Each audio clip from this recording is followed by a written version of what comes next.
وشفيعنا وسندنا ومولانا محمدا عبده ورسوله أرسله بالحق بشيرا ونذيرا وداعيا إلى الله بإذنه وسراجا منيرا صلى الله تعالى عليه وعلى آله وأصحابه وبارك وسلم تسليما كثيرا كثيرا. أما بعد فأعوذ بالله من الشيطان الرجيم. بسم الله الرحمن الرحيم. إن الدين عند الله الإسلام. وقال تعالى: ومن يبتغي غير الإسلام دينا فلن يقبل منه وهو في الآخرة من الخاسرين. وقال تعالى: والعصر إن الإنسان لفي خسر إلا الذين آمنوا وعملوا الصالحات وتواصوا بالحق وتواصوا بالصبر. صدق الله مولانا العظيم. وقال رسول الله صلى الله عليه وسلم: الدين النصيحة. قيل: لمن يا رسول الله؟ قال: لله ولرسوله ولعامة المسلمين ولأئمتهم أو كما قال عليه الصلاة والسلام. محترم دوستو، بزرگ اور بھائیو، اس پوری کائنات کا خالق اور مالک ایک اللہ ہی ہے. اسی نے اپنی قدرت سے اس پوری کائنات کو وجود بخشا ہے اور اس پوری کائنات پر اسی کا قبضہ ہے اور اسی کا کنٹرول ہے. نحمدہ ونصلی علی رسولہ الکریم اما بعد. মেহমান বলতেছেন যে ভাই, এই পুরা জগৎ আমাদের সামনে যে আছে, পুরা জগৎ, পুরা কায়নাত, তার সৃষ্টিকর্তা একমাত্র আল্লাহ. আল্লাহ এই পুরা কায়নাতকে সৃষ্টি করছেন এবং পুরা কায়নাতকে ওজুদ দিয়েছেন এবং এই পুরা কায়নাত আল্লাহ পাকেরই কন্ট্রোলে আছে, আল্লাহ পাকেরই কবজার মধ্যে আছে. یہ اور بات ہے، کائنات کے ان تمام اسباب کو اور چیزوں کو اللہ نے انسان کے لیے پیدا کیا ہے، اس لیے انسان کو اللہ نے اسے دے رکھا ہے. باقی انسانوں کے زندگی کے بننے اور بگڑنے کا تعلق اس دنیا کے اسباب سے نہیں ہے. انسانوں کی زندگی کے بننے اور بگڑنے کا تعلق اللہ کی ذات سے ہے. বলতেছেন যে এটা ভিন্ন কথা যে আল্লাহ জাল্লা শানুহু এই সৃষ্টি জগতের মধ্যে সমস্ত জিনিসকে মানুষের উপকারের জন্য সৃষ্টি করছেন, মানুষ ব্যবহার করবে, কিন্তু এর অর্থ এটা না যে মানুষের শান্তি আর সফলতা এই সমস্ত জিনিসের সাথে সম্পর্কিত, এরকম না. শান্তি আর সফলতা আল্লাহ জাল্লা শানুহুর হাতেই, আল্লাহ পাকের সাথেই মানুষের সুখ শান্তির সফলতার একমাত্র ভিত্তি. اللہ نے اس دنیا کو تقسیم کر رکھا ہے. کسی کو مال دیا، کسی کو نہیں دیا، کسی کو حکومت کے اوپر بٹھایا، کسی کو حکومت میں نہیں بٹھایا. مختلف، کسی کو جاگیریں اور زمین دے دی، کسی کو مزدور بنایا، کسی کو مہدوس و شہید بنایا. یہ اللہ کی تقسیم ہے اور یہ اللہ نے جو تقسیم کیا ہے اس سے انسان کی زندگی کے بننے کا تعلق نہیں ہے. یہ تمام تقسیم اللہ کی جو ہے انسانوں کے امتحان کے لیے ہے. তো বলতেছেন যে ভাই, আল্লাহ পাকের বন্টন, আল্লাহ কাহাকেও ধনী বানাইছেন, কাহাকেও গরিব বানাইছেন, কাহাকেও শিক্ষিত বানাইছেন, কাহাকেও অশিক্ষিত বানাইছেন, কাহাকে কোনো পদ দিছেন, কাহাকে কোনো পদ দেন নাই, কাহাকেও জমিন দিছেন, কাহাকেও জমিন দেন নাই, গরিব বানাইছেন. তো বলতেছেন যে ভাই, এই সমস্ত জিনিসের সাথে মানুষের শান্তি আর সফলতার কোনো সম্পর্ক না. শান্তি আর সফলতা এইগুলির সাথে কোনো সম্পর্কিত না. মানুষের শান্তি আর সফলতা আল্লাহ পাকের হাতে এবং আল্লাহ জাল্লা শানুহু তার নিয়মের উপরে শান্তি সফলতা দিবেন. এই সমস্ত যে বন্টনকে, কাহাকে ধনী বানানো, গরিব বানানো, শিক্ষিত অশিক্ষিত, এই সমস্ত বন্টনের মধ্যে আল্লাহ জাল্লা শানুহু মানুষকে পরীক্ষা করতেছেন. انسانوں کو مختلف پوزیشن میں، مختلف حالات میں اللہ نے بنایا ہے اور ہر حال کا خدا نے حکم دیا، جس کو دین کہتے ہیں. ہر حال کا حکم ہے اور اسی کا نام دین ہے. جو آدمی جس حال میں، غریب غربت میں، مالدار مالداری میں، حاکم حکومت میں، جاگیردار جاگیرداری میں، اور جو جس پوزیشن میں ہے، اس پوزیشن پہ اللہ نے جو اس کو حکم دیے ہیں ان احکام کے پورا کرنے پر اللہ انہیں کامیاب کرے گا، اور جو ان احکام کی خلاف ورزی کرے گا اللہ ہر حال میں انہیں ناکام کرے گا. یہ اللہ کا ضابطہ ہے. তো বলতেছেন যে ভাই, আল্লাহ জাল্লা শানুহু মানুষকে বিভিন্ন অবস্থায় রাখছেন, গরিব বানাইছেন, ধনী বানাইছেন, কোন পদে দিছেন, কাহাকেও পদে দেন নাই, কাহাকেও জমিন দিছেন, কাহাকেও গরিব বানাইছেন। বলতেছেন যে এই সব অবস্থার উপরে আল্লাহ জাল্লা শানুহু তার এক বিধান দিছেন, নিয়ম দিছেন। গরিব গর্বতের ভিতরে কি করবে, ধনী ধনের ভিতরে কি করবে, একজন জমিনদার জমিনদারির ভিতরে কি করবে, একজন পদওয়ালা উপরস্থ সেই পদের ভিতরে কি করবে, এই সব লাইনে আল্লাহ জাল্লা শানুহু সব অবস্থার উপরে আহকাম এবং নিয়ম দিছেন। বলতেছেন যে এই আহকাম এবং নিয়মের সাথেই মানুষের শান্তি আর সফলতা। যখন এই অবস্থার ভিতরে প্রত্যেকে তার অবস্থার ভিতরে আল্লাহ জাল্লা শানুহুর দেওয়া নিয়ম মতো জীবন যাপন করবে, তো আল্লাহ ওই অবস্থায় তাকে কামিয়াব আর সফলতা দান করবে। इसी अहकाम नियम का नाम दीन है। এই আহকাম এবং নিয়মের নামই হয়েছে দিন। हाँ, दीन जो आप सुनते दीन दीन तो दीन क्या चीज है? दीन मेरे दोस्तों अल्लाह की मर्जी के मुताबिक खुदा के हुक्मों की रियायत के साथ जिंदगी गुजारने का नाम दीन है। তো বলতেছেন যে আমরা সবসময় তো দিন দিন শুনি, দিনের অর্থ হয়েছে আল্লাহর মর্জি মোতাবেক, আল্লাহর চাহিদা মোতাবেক আল্লাহ পাকের হুকুমকে সর্ব অবস্থায় সর্ব জায়গায় পুরা করার নামই হয়েছে দিন। हाँ, इसको समझने की जरूरत है। हम लोग क्या समझ दीन के माने नमाज पढ़ना, रोजा रखना, ये हमारा दीन, वो दीन दीन के अहकाम है। बाकी दीन तो 24 घंटे की जिंदगी में अल्लाह के जो अहकाम है, हुक्मों का पूरा करने का नाम दीन है। তো বলতেছেন যে ভাই এটা খুব বুঝার বিষয়, আমরা খুব ভালো করে বুঝি। আমরা মনে করি শুধু নামাজ পড়াই দিন, এরকম যে একটা হুকুম পুরা করা যেগুলি আমাদের সামনে আছে আমরা বুঝি এটা দিন। আসলে এতটুকুই দিন শেষ না। দিনের অর্থ হয়েছে আমার 24 ঘন্টা জিন্দেগি, এই 24 ঘন্টা জিন্দেগির মধ্যে যেই অবস্থায় আছি, যেখানে আছি ওইখানে আল্লাহ পাকের হুকুমকে পুরা করা। ওই অবস্থায় আমার 24 ঘন্টা জিন্দেগি আল্লাহ পাকের হুকুমকে জানি পুরা করা, এই পুরা করার নামই হয়েছে দিন। सुबह से उठने के बाद से लेकर शाम को सोने तक आदमी जो कुछ काम कर रहा है, जिन हालात से गुजर रहा है, उसमें अल्लाह के हुक्म को पूरा करना ये दीन है। তো বলতেছেন যে ভোরে ঘুমের থেকে ওঠার পর থেকে নিয়ে রাত্রে শোয়া পর্যন্ত সমস্ত অবস্থার মধ্যে আমি যে অবস্থায় আমার কাটতেছে, এই সমস্ত অবস্থার মধ্যে আল্লাহ পাকের হুকুমগুলিকে দেখে দেখে এই সময় আল্লাহ পাকের এই হুকুম, এই সব অবস্থাগুলির মধ্যে আল্লাহ পাকের হুকুমগুলিকে জানি পুরা করা, এটা হয়েছে দিন। अब एक मुसलमान रात सुबह उठा तो सुबह उठने के बाद अल्लाह के नबी ने क्या फरमाया? अल्लाह के नबी ने ये फरमाया कि सुबह उठो तो अपने आंखों को मल लो ताकि तुम्हारी नींद का खुमार खत्म हो जाए, और सुबह उठने के साथ अल्लाह का नाम लो, अल्हम्दुलिल्लाह लज़ी अहयाना बाद मा अमातना व इलैहि नशूर।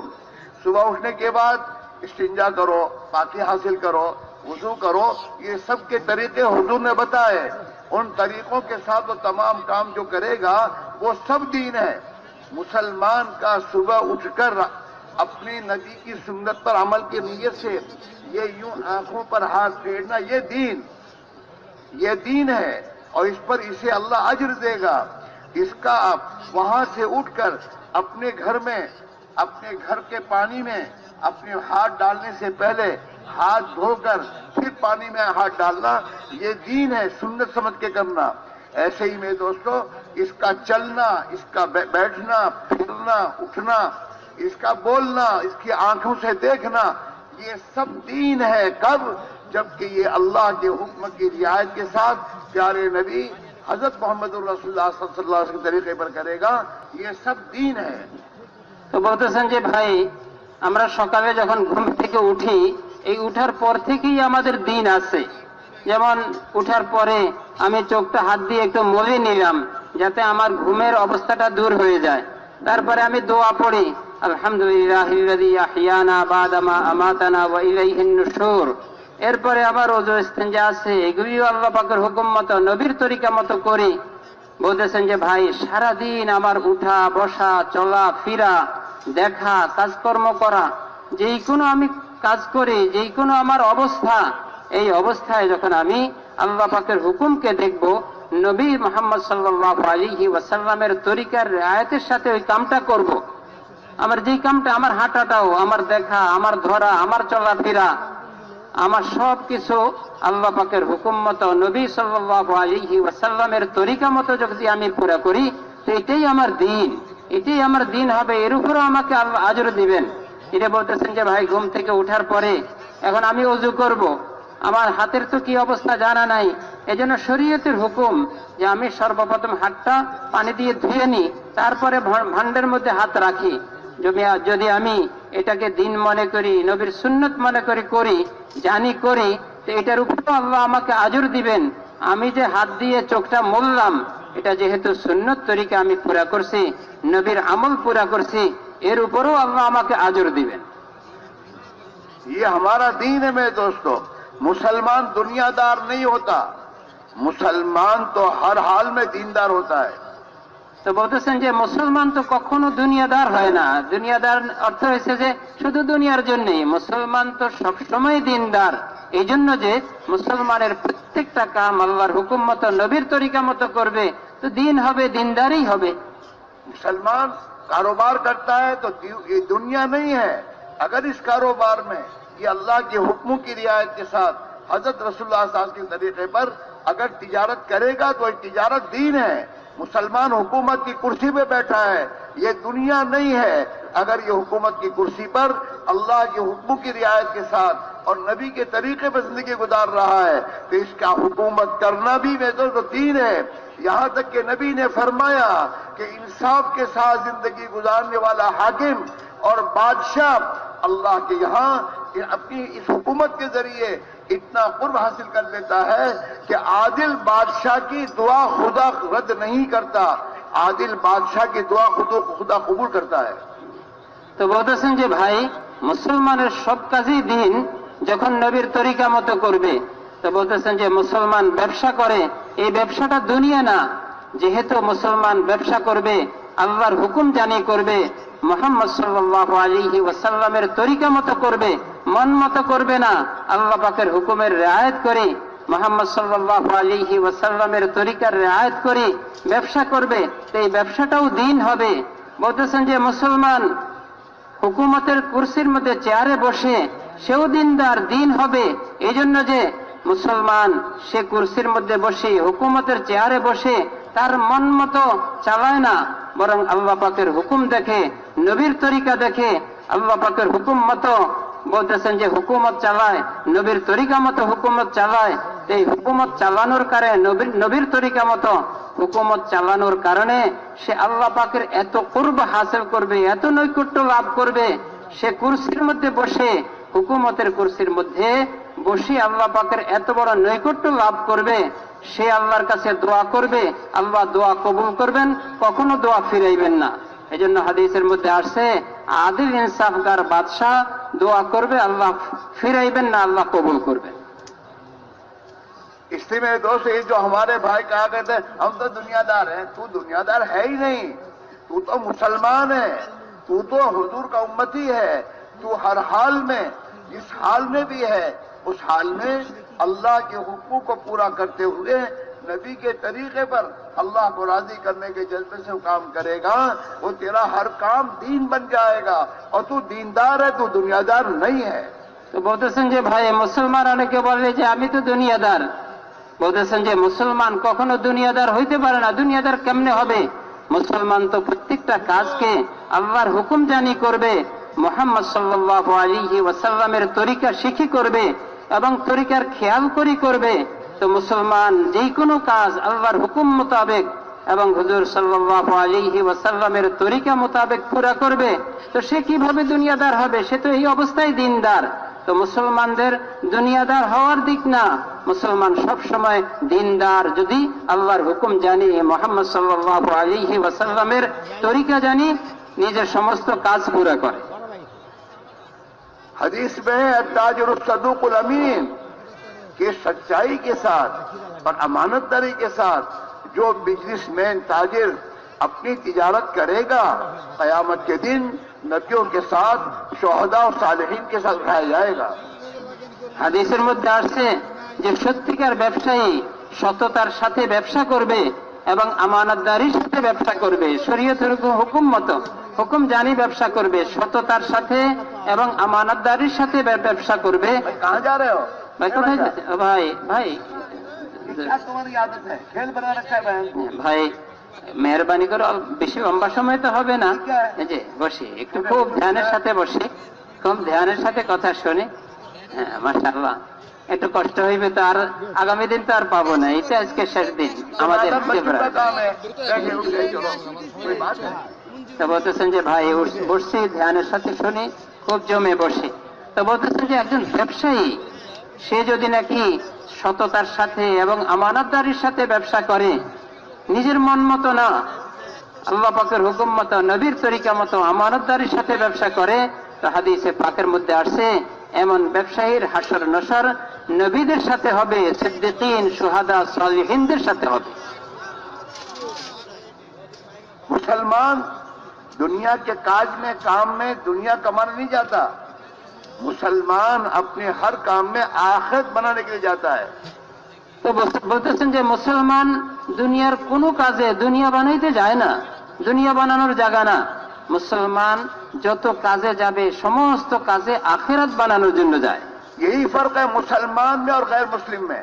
বলতেছেন যে এটাই তো ব্যবধান মুসলমান এবং গায়রে মুসলমানের মধ্যে। मुसलमान भी कारोबार करता है, गैर मुस्लिम भी करता है। मुसलमान भी शादी करता है, वो भी करता है। मुसलमान भी हुकूमत करता है, ये भी करता है। लेकिन दोनों में फर्क है। मुसलमान अपने दुनिया के कामकाज में, कारोबार में जाता है आखिरत बनाने के लिए, और काफिर इन तमाम शोबों में जाता है दुनिया के लिए। তো বলতেছেন যে ভাই মুসলমান এবং বিধর্মীদের মধ্যে এটাই তো ব্যবধান, এটাই তো ফরক, যে মুসলমান ব্যবসা যায়, কাফেরও ব্যবসা করে, মুসলমান চাকরি করে, কাফেরও চাকরি করে, মুসলমান হুকুমত করে, কাফেরও হুকুমত করে, মুসলমান খেত খামার করে, কাফেরও খেত খামার করে। ব্যবধান কোথায়? বিধর্মীদের মধ্যে মুসলমানদের মধ্যে ব্যবধান এটার মধ্যেই। মুসলমান এই সমস্ত জায়গায় দুনিয়া বানাইতে যায় না, মুসলমান এই সব জায়গায় আখিরাত বানাইতে যায়, আর অন্য বিধর্মীরা কাফেররা এই সমস্ত জায়গায় দুনিয়া বানাইতে যায়। अल्लाह के बाई नबी ने फरमाया दुनिया जीफा और तालिबा गिराब, दुनिया मुर्दार चीज है और इसके तलब करने वाले कुत्ते हैं। এই জন্য হাদিসে পাকের মধ্যে আসছে যে দুনিয়া একটা মুর্দা জানোয়ার, মরা জানোয়ারের মতো, এটাকে যে খুব আগ্রহের সাথে নিতে যাবে সে তো কুকুরের মতো। এই জন্য কুকুরই তো মুর্দা জানোয়ার খাইতে যায়। দুনিয়া তো দুনিয়া হিসাবে, দুনিয়ার অবস্থা হিসাবে, দুনিয়া হিসাবে মুর্দা। तो मुर्दार तो कुत्ते खाते हैं, मुर्दार तो कुत्ते ही खाए, मृत जानवर के तो कुकुर ही खाए। मुसलमान दुनिया के कामों में दुनिया तलब करने नहीं जाया करता। मुसलमान तो अपनी दुनिया के तमाम अशगाल में और तमाम असबाब में अपनी आखिरत को बनाने के लिए जाता है। তো বলতেছেন যে ভাই মুসলমান দুনিয়ার সমস্ত ক্ষেত্রের মধ্যে দুনিয়া বানাইতে যায় না, দুনিয়ার জন্য যায় না। মুসলমান দুনিয়ার সমস্ত ক্ষেত্রের মধ্যে আখেরাত বানাইতে যায়, তার সামনে আখেরাত। আমি এই ক্ষেত্রের মধ্যেও আখেরাত বানাইতে যাইতেছি। मेरे भाई, इसीलिए जो लोग दुनिया के तालिब होते हैं, वो लोग अपनी दुनिया के कारोबार में हलाल हराम नहीं देखते। वो तो ये देखते हैं हमें माल ज्यादा कैसे मिले। এই জন্যই বলতেছেন যারা দুনিয়ার জন্য যায়, দুনিয়া কামাইতে যায়, দুনিয়াই উদ্দেশ্য থাকে, আখিরাত সামনে না থাকে, তারা হালাল হারামকে দেখে না, জায়েজ না জায়েজকে দেখে না, আল্লাহ পাকের হুকুম আর নিষেধকে দেখে না। তারা মন মতো ব্যবসা করে এই জন্য যে আমি দুনিয়াই কামাইতে হবে, हमें तो दुनिया मिलनी चाहिए, আমার তো দুনিয়াই পাইতে হবে। ज्यादा से ज्यादा दुनिया कैसे हाथ में आए।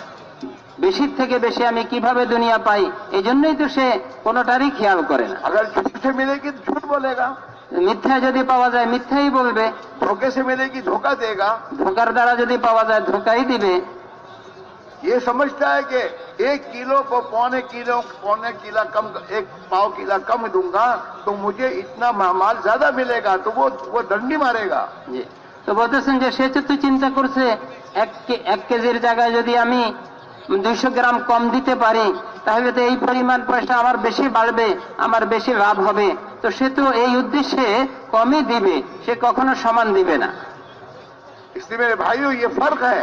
मुसलमान भी दुनिया के तमाम कामों में रहेगा, देखो इस्लाम में सन्यासी पना रहबानियत इस्लाम में नहीं है। তো বলতেছেন যে ভাই মুসলমান এই সব কাজে যাইবে, মুসলমান এই সব কাজ ছাড়ি দিবে তা না, মুসলমান এই সব কাজে যাবে, সব কাজ করবে। এই জন্য যে ইসলামের মধ্যে তো সন্ন্যাসী নাই, ইসলামের মধ্যে বৈরাগী নাই যে সব ছাড়িয়ে দিতে হবে।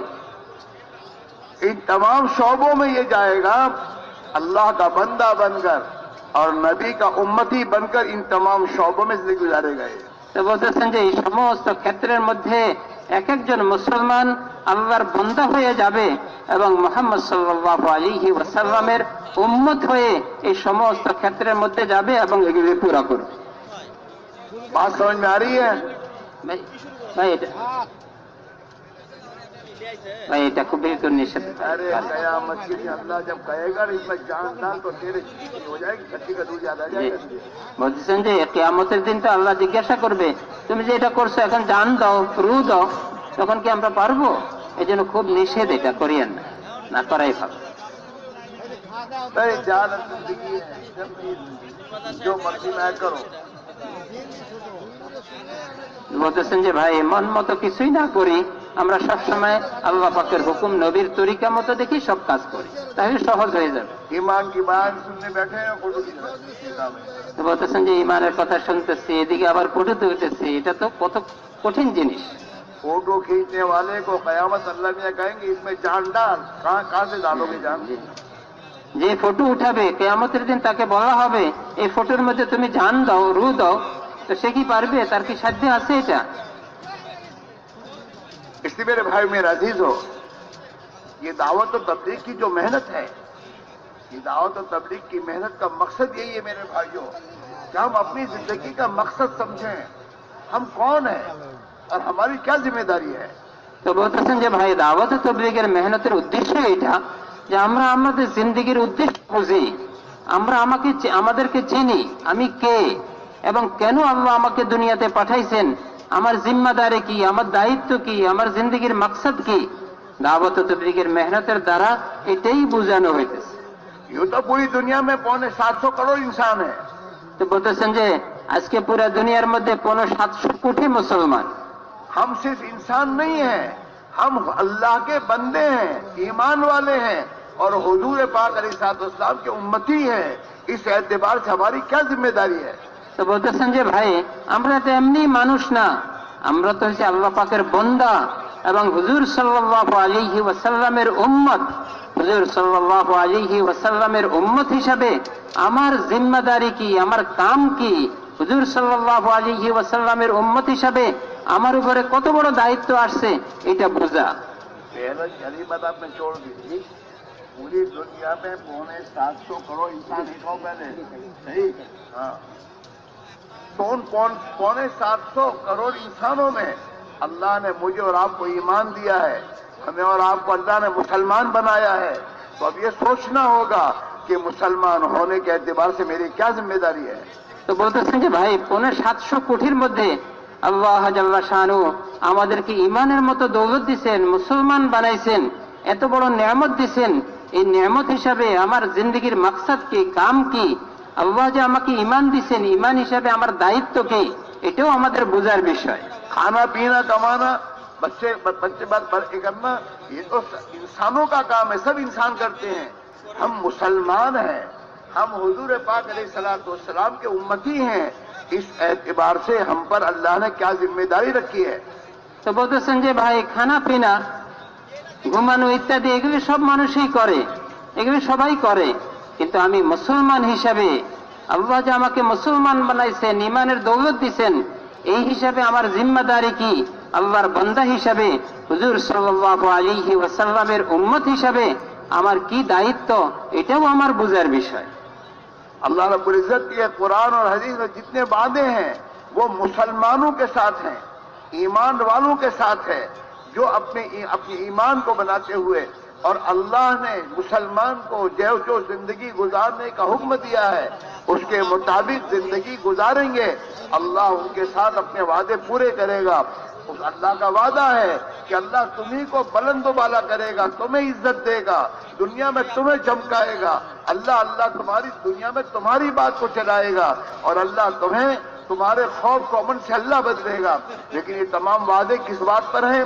یہ تمام وعدے ہماری ذمہ داری پر پورا کرنے پر ہیں۔ তো বলতেছেন যে ভাই, দুনিয়াতে আল্লাহ জাল্লা শানহু কোরআনে পাকের মধ্যে এবং হুজুর সাল্লাল্লাহু আলাইহি ওয়াসাল্লামের হাদিসে মুবারকের মধ্যে যত ওয়াদা করছেন, যত ওয়াদা শোনানো হয়েছে, এই সমস্ত ওয়াদা ঈমানওয়ালাদের সাথে, মুসলমানদের সাথে। তো বলতেছেন যে ভাই, যখন মুসলমান তার ঈমানের হালাতে, ঈমানের অবস্থা, ঈমানের বুনিয়াদে মুসলমান আল্লাহ পাকের হুকুমগুলিকে পুরা করবে, হুজুর সাল্লাল্লাহু আলাইহি ওয়াসাল্লামের তরিকাগুলিকে পুরা করবে, হুজুর সাল্লাল্লাহু আলাইহি ওয়াসাল্লামের তরিকার রিআয়াতে সমস্ত কাজ করবে, তো আল্লাহ জাল্লা শানুহুর সমস্ত ওয়াদা এবং হুজুর সাল্লাল্লাহু আলাইহি ওয়াসাল্লামের বাতানো সমস্ত ওয়াদা মুসলমানদের সাথে আল্লাহ পুরা করবেন। কোরআনে পাকের মধ্যে এটাও আছে যে ঈমানের উপরে আল্লাহ তোমাদেরকে জয়ী করবেন, ঈমানের উপরে আল্লাহ তোমাদেরকে মাথা উঁচা করবেন, ঈমানের উপরে আল্লাহ জাল্লা শানুহু তোমাদেরকে ইজ্জত দিবেন, ঈমানের উপরে আল্লাহ জাল্লা শানুহু তোমাদের কথাকে চালাবে। आप एक मिसाल के तौर पर समझ लीजिए कि हमारे इस मुल्क में रहने वालों की तादाद कितनी है? 10 करोड़ 20 करोड़। उसमें से हुकूमत के कुछ लोग हैं जिनको हुकूमत ने अपने काम के लिए मुंतखब किया है, और उस जिम्मेदारी को देने के बाद उस जिम्मेदारी के पूरा करने पर हुकूमत के वादे हैं। हुकूमत के जो अफराद हैं, काम करने वाले हैं, उनको हुकूमत ने काम के लिए मखसूस किया है, मुंतखब किया है, और उस काम के, उस जिम्मेदारी के पूरा करने पर उनके ऊपर कुछ वादे हैं। जब वो अपनी जिम्मेदारी पूरी करते हैं, हुकूमत अपना वादा पूरा करती है, उन्हें जो कुछ जरूरियात के वादे हैं। ऐसे में दोस्तों, 750 करोड़ इंसानों में अल्लाह ने इस मुसलमान को मुंतखब किया है अपने लिए, और इस पर एक जिम्मेदारी डाली है। जब ये जिम्मेदारी पूरी करेगा, अल्लाह अपने तमाम वादे पूरे करेगा। তো বলতেছেন যে ভাই, একটা মিসাল হিসাবে বোঝার জন্য, যে আপনাদের এই বাংলাদেশে 15-20 কোটি মুসলমান, এই মানুষ, এই মানুষের মধ্যে সরকার কিছু মানুষকে ঠিক করছে এবং তাদেরকে সরকার নিছে, কাজের জন্য নিছে। বলতেছেন যে সরকার তাদের সাথে কিছু ওয়াদাও করছে, হুকুমত তাদের সাথে কিছু ওয়াদা করছে যে তোমাদের দায়িত্ব এটা, তোমাদেরকে যখন তোমরা তোমাদের দায়িত্ব পুরা করবে তখন তোমাদেরকে এই দেওয়া হবে, এই দেওয়া হবে, এই দেওয়া হবে, তাদের সাথে ওয়াদা করছে।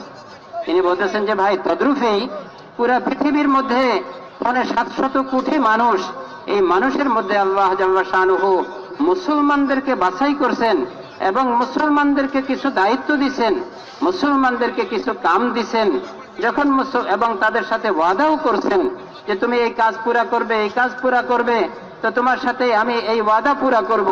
তো বলতেছেন যে ভাই, যখন এই মুসলমান তার দায়িত্বকে পুরা করবে, আল্লাহর হুকুমকে, নবীর তরিকা মতো জিন্দেগি পুরা করবে, এই দায়িত্বকে পুরা করবে, তো আল্লাহ জাল্লা শানুহু তার ওয়াদা মুসলমানদের সাথে পুরা করবেনই। भाई हुकूमत का कलेक्टर है, हुकूमत ने उसको कलेक्टर बनाया है, उसकी जिम्मेदारी है कि इलाके की, उस जिम्मेदारी को जब वो पूरा करता है तो हुकूमत उसको गाड़ी भी देती है, ऑफिस भी देती है, पियोन भी देती है, तनख्वाह भी देती है, और उसकी जरूरियात का इंतजाम करती है। क्यों? कि उसको हुकूमत ने अपने काम के लिए चुन लिया है, मखसूस किया है, और उस जिम्मेदारी को पूरी कर रहा है कि तमाम जरूरियात उसकी पूरी हो रही हैं। अगर ये अपनी जिम्मेदारी को पूरी न करे तो फिर हुकूमत उसको जेल में डालेगी, क्योंकि जिम्मेदारी उसको पूरी नहीं कर रहा। वो उसको एक जिम्मेदारी दी है हुकूमत ने और जिम्मेदार बनाया है। अब वो जिम्मेदारी पूरी करता है, उसके साथ तमाम वादे पूरे हो रहे हैं, और जिम्मेदारी के पूरे न करने पर क्योंकि मुल्क में नुकसान हो रहा है, इसको बेहतर सजा दी जाती है। ऐसे मुसलमान को अल्लाह ने इस पूरी दुनिया में, इस मुसलमान को अल्लाह ने अपने नबी वाले काम के लिए मुंतखब किया है। ये मुसलमान अल्लाह का बंदा है, लिहाजा इसके जिम्मे है कि अल्लाह की बंदगी करे, और ये मुसलमान हुजूर अकरम सल्लल्लाहु अलैहि वसल्लम का उम्मती है, लिहाजा इसकी जिम्मेदारी है कि पूरी इंसानियत के लिए ये अल्लाह के बंदों की फिक्र करे कि ये तमाम इंसान अल्लाह के बंदे बनकर जिंदगी कैसे गुजारे।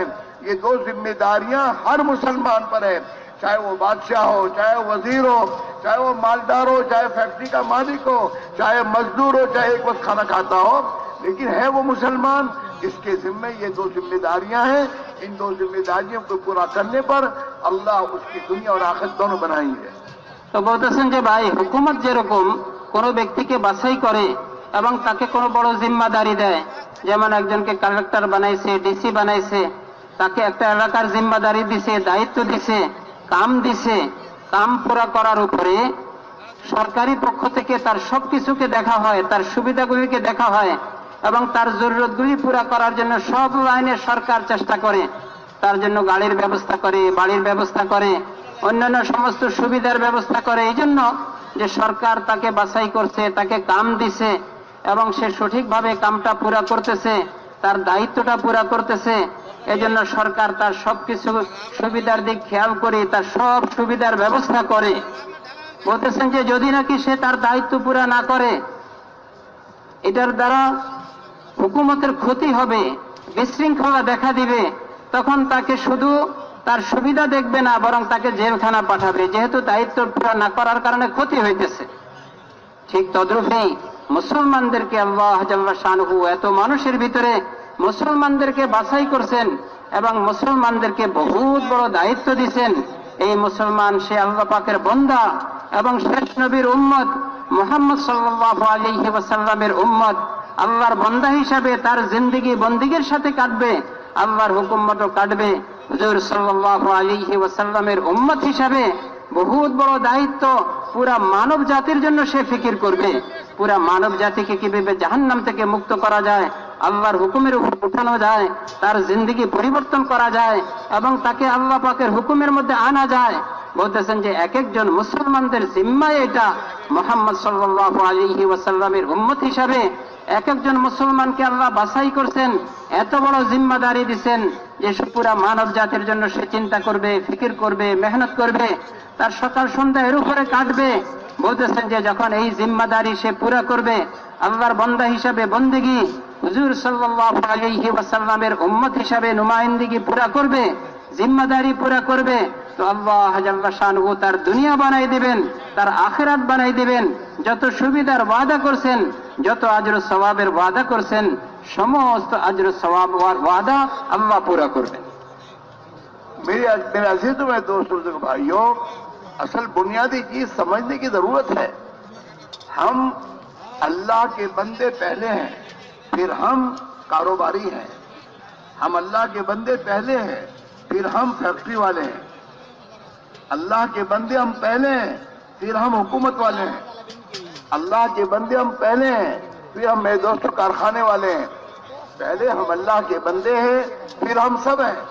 और जब अल्लाह के बंदे हैं तो हमें अल्लाह का बंदा बनकर काम में जाना है, कारोबार में, तिजारत में, दुकान में, अपनी खेती बाड़ी में, अपने दोस्तों जिस शोबे में हम हैं उस शोबे में हम अल्लाह के बंदे बनकर जाएं।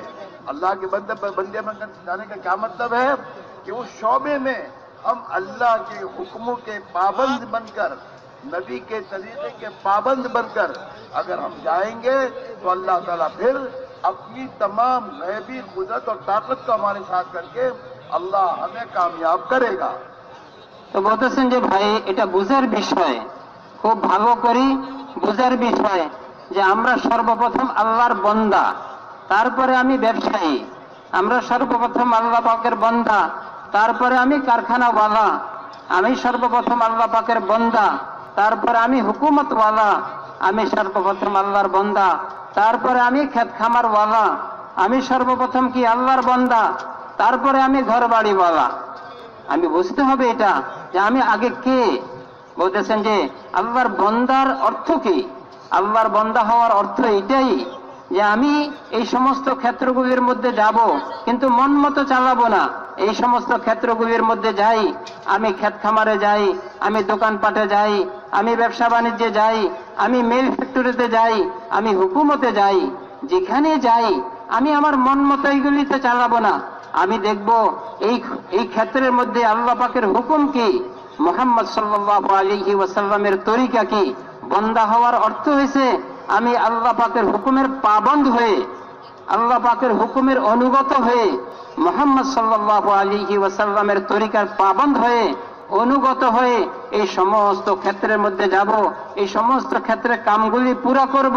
তো আল্লাহ জাল্লা শানুহুর গায়েবী শক্তি আমার সাথে থাকবে, আল্লাহ পাকের গায়েবী ওয়াদা আমার সাথে থাকবে, এবং আল্লাহ জাল্লা শানুহুর সর্বক্ষেত্রে নুসরত এবং গায়েবী ওয়াদা, গায়েবী শক্তি এই আল্লাহর বান্দার সাথে, যে সর্বক্ষেত্রের মধ্যে আল্লাহ পাকের হুকুম নবীর তরিকার পাবন্দ হয়ে কাম করবে, আল্লাহ পাকের মদদ সাহায্য কুদরত তার পক্ষে থাকবে। हर मुसलमान जहां भी है, जिस शोबे में है, उस शोबे में अल्लाह का बंदा है और अल्लाह के प्यारे नबी का नुमाइंदा है। आपकी नुमाइंदगी करेगा ये, यानी हमारा हर मुसलमान भाई अपने शोबे में हुजूर अकरम सल्लल्लाहु अलैहि वसल्लम के तरीके पर अपना उस शोबे में चलकर दुनिया के इंसानों के सामने ये बात बताएगा कि मेरे नबी का तरीका मजदूरी में ये है, मेरे नबी का तरीका तिजारत में ये है, मेरे नबी का तरीका हुकूमत में ये है। ये तमाम तरीके हुजूर के बेदोस्त और जाहिर जिंदगी, इसकी नुमाइंदगी करना ये मुसलमान का काम है। चाहे वो बांग्लादेश में रहे, चाहे वो हिंदुस्तान में रहे, चाहे पाकिस्तान में रहे, चाहे अरबस्तान में रहे, चाहे तुर्कस्तान में रहे, चाहे यूरोप में रहे, चाहे अमेरिका ऑस्ट्रेलिया में रहे, कहीं भी ये रहेगा, वह अल्लाह का बंदा है और नबी का नुमाइंदा बनकर जिंदगी गुजारेगा, तो अल्लाह उसे वहां इज्जत देगा, इसकी हिफाजत करेगा और इसकी जिंदगी बनाएगा। और अगर ये मक्का मदीना में रहकर भी नबी के तरीकों को छोड़ेगा और हुजूर की लाइव जिंदगी को छोड़ेगा, तो वहां भी अल्लाह उसके वो मुसीबतों के दरवाजे खोलेगा। तो বলতেছেন যে ভাই, মুসলমান আল্লাহ পাকের বান্দা এবং হুজুর সাল্লাল্লাহু আলাইহি ওয়াসাল্লামের নুমায়েন্দা, হুজুর সাল্লাল্লাহু আলাইহি ওয়াসাল্লামের প্রতিনিধি। তো মুসলমান যেই কোনো ক্ষেত্রে যাবে, যেই কোনো জায়গায় যাবে, সে মন মতো করবে না। ব্যবসায় যাবে আল্লাহর বান্দা হিসাবে যাবে, হুজুর সাল্লাল্লাহু আলাইহি ওয়াসাল্লামের নুমায়েন্দা হিসাবে যাবে, চাকরিতে যাবে, ক্ষেত খামারে যাবে, ঘর সংসারে যাবে, যেখানে যাবে সে আজাদ না, সে স্বাধীন না, সে তো আল্লাহ পাকের বান্দা বন্দেগীর সাথে চলবে। এবং হুজুর সাল্লাল্লাহু আলাইহি ওয়াসাল্লামের নুমায়েন্দা, হুজুর সাল্লাল্লাহু আলাইহি ওয়াসাল্লামের নুমায়েন্দা অর্থ হইছে হুজুর সাল্লাল্লাহু আলাইহি ওয়াসাল্লামের জিন্দেগি ওই ক্ষেত্রের মধ্যে সে চলে পুরো মানব জাতিকে দেখাবে যে এই ক্ষেত্রে আল্লাহ পাকের নবীর তরিকা এটা, ব্যবসার মধ্যে আল্লাহর নবীর তরিকা এটা, চাকরির মধ্যে আল্লাহর নবীর তরিকা এটা, ক্ষেত খামারের মধ্যে আল্লাহর নবীর তরিকা এটা, ঘর সংসারের মধ্যে আল্লাহ পাকের নবীর তরিকা এটা। সে নবীর তরিকা জিন্দিগির মধ্যে দিয়ে, জিন্দিগির মধ্যে নবীর তরিকা দেখায় পুরা মানব জাতিকে দাওয়াত দিবে, পুরা মানব জাতিকে শিখাবে যে আমাদের নবী, আমাদের পেয়ারা নবী হযরত মুহাম্মদ সাল্লাল্লাহু আলাইহি ওয়াসাল্লামের তরিকা এটা। তো বলতেছেন যে ভাই, যেই ক্ষেত্রে মুসলমান যাবে সেই ক্ষেত্রে সে নবীর নুমাইন্দা হিসাবে যাবে, নবীর দাওয়াত নিয়ে যাবে, অর্থাৎ তার জিন্দেগি দিয়ে, নবীর জিন্দেগি দিয়ে পুরা মানব জাতিকে দাওয়াত দিবে। তো বলতেছেন যে ভাই, যখন আমরা আমাদের জিন্দেগিকে এইভাবে চালাবো, তো আল্লাহ জাল্লা শানুহুর মদদ আর সাহায্য মুসলমানদের সাথে থাকবে, আল্লাহ পাকের নুসরত মুসলমানদের সাথে থাকবে, আল্লাহ পাকের সাহায্য মুসলমানদের সাথে থাকবে। চাই সে যেখানেই হোক না কেন, বাংলাদেশে হোক তার সাথে আল্লাহ পাকের মদদ আছে, ইন্ডিয়াতে হোক আল্লাহর মদদ আছে, পাকিস্তানে হোক আল্লাহর মদদ আছে, আরব দেশে হোক আল্লাহর মদদ আছে, তুর্কিস্তানে হোক আল্লাহর মদদ আছে। পৃথিবীর যেই কোনো প্রান্তেই হয় না কেন, সে যেহেতু নবীর নুমায়েন্দা, জিন্দেগি দিয়ে নবীর জিন্দেগি দেখাবে, আল্লাহ পাকের মদদ আর সাহায্য তার সাথে আছে। বলতেছেন যে যদি নাকি এর বিপরীত, সে আরব দেশে আছে কিন্তু নবীর জিন্দেগি তার সাথে নাই, নবীর জিন্দেগি মতো জীবনযাপন করে না, তো এমন পবিত্র দেশে থাকা সত্ত্বেও নবীর জিন্দেগি মতো জীবনযাপন না করার কারণে, এই কারণে তার মুসিবতের দরওয়াজা খুলে যাবে। बात समझ में आ रही है? কথা বুঝে আসতেছে তো ভাই? अल्लाह समझा दे। বলতেছেন যে আল্লাহ বুঝিয়ে দেন আমাদের সবাইকে। यही फर्क हम में और साहबा में। तो साहबा दुनिया में इसी दीन को लेकर चले, और इसी दिल की जिम्मेदारी को पूरा करते हुए जिंदगी गुजारते गए। हालांकि वो थोड़े थे, उनके पास हमारी जितनी दुनिया नहीं थी, उनके पास हमारे जैसे ताकत कुव्वत नहीं थी, लेकिन अल्लाह की दी हुई जिम्मेदारी को पूरा करते हुए दुनिया में चले। अल्लाह का पूरा गैबी निजाम उनके साथ था। अल्लाह ने इन्हें दुनिया में इज्जत दी, उनकी बात को चलाया और दुनिया की कौमों को इनके जरिए हिदायत मिली। তো বলতেছেন যে ভাই, এটাই আমাদের মধ্যে এবং সাহাবাদের মধ্যে ফরক, সাহাবাদের মধ্যে ব্যবধান। বলতেছেন যে সাহাবায়ে কেরাম রাদিয়াল্লাহু আনহুম আজমাইন সংখ্যায় অনেক বেশি ছিলেন না এবং আমাদের মতো এত ধন সম্পদও ছিল না এবং আমাদের মতো এত বেশি সংখ্যাও ছিল না, কিন্তু সাহাবায়ে কেরাম রাদিয়াল্লাহু আনহুম আজমাইন পুরো দুনিয়ার মধ্যে চলছেন। কি নিয়ে চলছেন? মুহাম্মদ সাল্লাল্লাহু আলাইহি ওয়াসাল্লামের নুমাইন্দা হয়ে চলছেন। হুজুর সাল্লাল্লাহু আলাইহি ওয়াসাল্লামের প্রতিনিধিত্ব করা, হুজুর সাল্লাল্লাহু আলাইহি ওয়াসাল্লামের তরিকার জিন্দেগি এবং এর সাথে সাথে এই জিন্দেগিকে পুরা দুনিয়ার মধ্যে বাস্তবায়নের জন্য মেহনত পুরা করা। বলতেছেন যে ভাই, এই জজবার সাথে, এই ফিকিরের সাথে, এই মেহনতের সাথে চলছেন, তো আল্লাহ জাল্লা শানুহুর গায়বী মদদ এই সাহাবাদের অল্প সংখ্যকের হওয়া সত্ত্বেও ওনাদের সাথে আল্লাহ পাকের গায়বী মদদ আর সাহায্য ছিল। বলতেছেন যে আল্লাহ সর্ব অবস্থায় ওনাদেরকে সাহায্য করছেন, সর্ব অবস্থায় ওনাদের মাথাকে উঁচা করছেন এবং আল্লাহ জাল্লা শানুহু সর্ব অবস্থায় ওনাদের কথাকে চালাইছেন এবং সাহাবাদের মেহনতের দ্বারা আল্লাহ কওমকে কওম হেদায়েত দিচ্ছেন। हज़रत साहबा दुनिया की कौमों को क्या कहते थे? दुनिया के कौमों से एक बात कहते थे, कूनो मिसलना, हमारे जैसे हो जाओ, तुम भी दुनिया और आखिरत में कामयाब हो जाओगे। বলতেছেন যে সাহাবায়ে কেরাম রাদিয়াল্লাহু আনহুম আজমাইন পুরো দুনিয়াবাসীকে কি বলতেন? অনেক লম্বা কথা বলার দরকার ছিল না, এতটুকুই যথেষ্ট ছিল, কোন মিসলানা, তোমরা আমাদের মতো হয়ে যাও, আমাদের জিন্দেগির মতো তোমাদের জিন্দেগি বানাই নাও, তো তোমরা দুনিয়াতেও কামিয়াব হবে, দুনিয়াতেও আল্লাহ পাকের সাহায্য তোমাদের সাথে থাকবে এবং আখিরাতেও আল্লাহ তোমাদেরকে কামিয়াব করবে। वो ईमान वाले बन के गए और वो अल्लाह के बंदे बनकर दुनिया में गए। अपनी जिंदगी में अल्लाह के अहकाम लेकर, ईमानदारी लेकर, तकवा लेकर, तवक्कुल लेकर, खुदा की मखलूक की हमदर्दी लेकर और खुदा की मखलूक के साथ अखलाकी जिंदगी लेकर ये दुनिया में चले और फिरे और दुनिया के इंसानों को इस्लाम क्या है और इस्लाम इंसानों से क्या चाहता है और इस्लाम के आने पर दुनिया में क्या होगा, ये इन्होंने दुनिया के इंसानों के सामने अमली तौर पर दिखा के दिखाया और फिर ये कहा, इस तरह तुम भी हमारे जैसे हो जाओ, तुम भी सलामती की निजाम में। তো বলতেছেন যে ভাই, মুসলমান দুনিয়ার মধ্যে সাহাবায়ে কেরাম যে দুনিয়ার মধ্যে ফিরছেন, কি নিয়ে ফিরছেন? বলতেছেন যে সাহাবায়ে কেরাম রাদিয়াল্লাহু আনহুম আজমাইন দুনিয়ার মধ্যে ফিরছেন ইমানি তাকত নিয়ে ফিরছেন, ইসলামী তাকত নিয়ে ফিরছেন, ইসলামী শক্তি নিয়ে ফিরছেন, ইসলামী জিন্দেগি নিয়ে ফিরছেন, আল্লাহর বান্দা হয়ে ফিরছেন। আমরা ইমান ওয়ালা, আমরা আল্লাহর বান্দা, আমাদের জিন্দেগি বন্দিগি ওয়ালা জিন্দেগি, আমাদের জিন্দেগি মুহাম্মদ সাল্লাল্লাহু আলাইহি ওয়াসাল্লামের তরিকা ওয়ালা জিন্দেগি, আমাদের সাহাবাদের জিন্দেগি তাকওয়া ওয়ালা জিন্দেগি। তাকওয়া নিয়ে ফিরছেন, তাওয়াক্কুলের সিফত নিয়ে ফিরছেন, সবর আর শুকরের ফিকির নিয়ে সিফত নিয়ে ফিরছেন।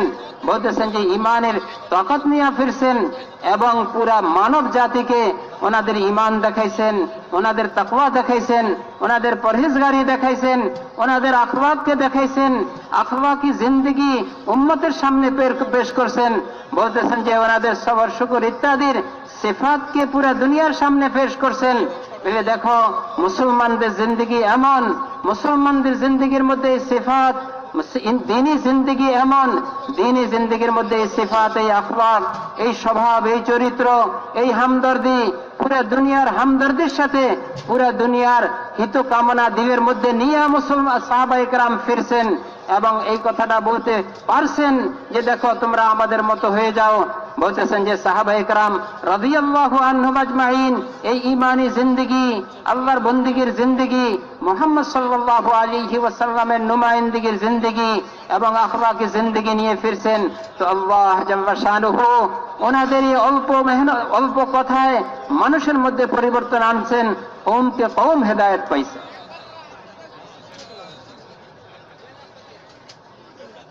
हमारे हजरत जी रहमतुल्लाह फरमाया करते थे, अल्लाह का दीन दुनिया में जिंदा होना आसान है। আমাদের হযরত রহমাতুল্লাহ আলাইহি এই কথাটা বলতেন যে আল্লাহর দিন পুরো দুনিয়ার মধ্যে জিন্দা হওয়া কঠিন না, বড় সহজ। एक साथी ने पूछा, हजरत ये कैसे?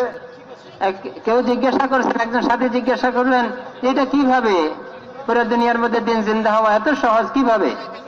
हजरत ने फरमाया, ये मुसलमान इस दीन को अपनी जिंदगी में अमली तौर पर लेकर दुनिया में चलना फिरना शुरू करे, दीन दुनिया में जिंदा हो जाएगा। তো বলতেছেন যে যদি এই মুসলমান নিজের জিন্দেগিকে ইসলামী জিন্দেগি বানায়, আমলি জিন্দেগি নিয়ে পুরা দুনিয়ার মধ্যে চলাফেরা শুরু করে, পুরা দুনিয়ার মধ্যে সফর আর মেহনত শুরু করে, তো আল্লাহ পুরা দুনিয়ার মধ্যে দিনকে জিন্দা করে দিবেন। हज़रात साहबा बहुत थोड़े थे। हुजूर की वफात के मौके पे साहबा की तादाद कितनी थी? 1,30,000, 33,000, 24,000 जो भी हो, बहुत कम थे। और पूरी दुनिया कुफ्र शिर्क से भरी हुई थी और हुकूमतें दूसरों के हाथों में थी। उस जमाने की तो बड़ी बड़ी हुकूमतें रोम और फारिस थी, उनकी हुकूमतें दुनिया में चल रही थी। और साहब अपनी जिंदगी को लेकर और इस फिक्र को लेकर, नबी की नुमाइंदगी और नबी की जिम्मेदारी को लेकर दुनिया में चलने और फिरने और मेहनत करने में अपने आप को लगाया। अल्लाह ने छोड़ू के जरिए दुनिया में दीन को जिंदा फरमाकर इन छोड़ू को खुदा ने दुनिया में चमकाया और इज्जत दे दी। और वही रास्ता अल्लाह का, अल्लाह की गैब मदद के साथ थी। साहबा चले, उनके पास सामने दरिया आया, उस पार जाने के लिए कोई चीज नहीं है।